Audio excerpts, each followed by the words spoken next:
There are moments that define a hero, and then there are moments that break him. For Batman, it wasn't losing his parents. It wasn't the endless war on crime. It was the night his son, his partner, Robin, died. And when he came back, he just wasn't the same kid anymore. He came back angry. He came back wrong. Jason Todd wasn't supposed to be the tragic Robin. He was supposed to be the one who learned from Batman's mistakes. But Gotham just doesn't do happy endings. And Jason, more than anyone, learned that the hard way. Jason was fire. If Dick Grayson was light, Jason was pure gasoline waiting for a match. Batman first found him trying to steal the tires off the Batmobile, and instead of throwing him in juvie, Bruce made him the next Robin, because of course he did. That's what Batman does. Bruce saw something in him, that same anger, that same pain. The problem was, Jason wasn't like Bruce. He didn't bury his rage, he used it. Every fight was personal, every mission had to mean something.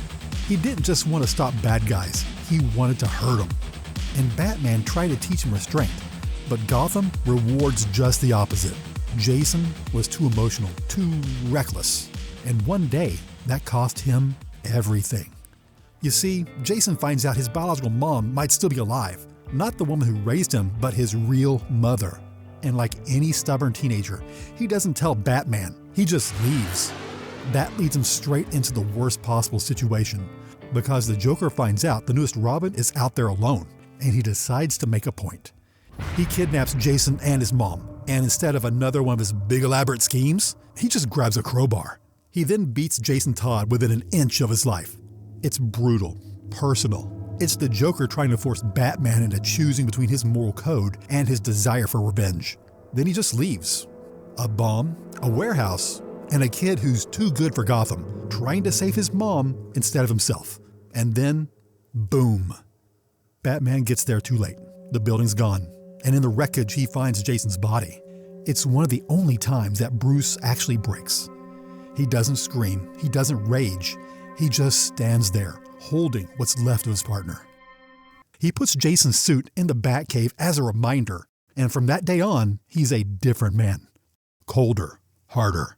Promises he'll never take on another Robin, because now he knows what it costs. Time goes by.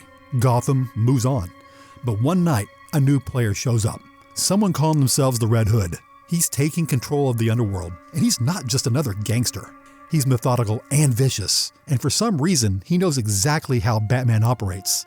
When they finally fight, Batman's detective mind starts to realize something. This guy fights like Jason, moves like Jason, talks like Jason. And then the helmet finally comes off. It is Jason, alive, older, and angry as hell. Turns out, Ra's al Ghul tried to undo Batman's mistake, dropped Jason into a Lazarus pit, and pulled him back from the dead. But the pit, it changes you. It twists you. Jason came back, but all he could remember was pain. The crowbar, the bomb, the Joker's laugh, and Batman doing nothing about it. Eventually, Jason tracks down Batman, and this time, it's not about fighting. It's about answers. Jason points a gun at the Joker and another at Batman. He says, "I forgive you for not saving me, but why is he still alive?" And Batman, he doesn't have a good answer. He tells Jason, "If I ever cross that line, I'd never come back." But Jason doesn't care. He wants justice or revenge. Honestly, at this point, he doesn't even know which one. The gun goes off. Batman stops it. The Joker laughs. And that's Gotham. Nobody wins. Jason Todd died a hero, came back a villain, and somehow he's still both. He's the one thing Batman hasn't been able to fix, the mistake that still draws breath. Jason Todd died trying to make Batman proud. He came back to show him what that pride really costs.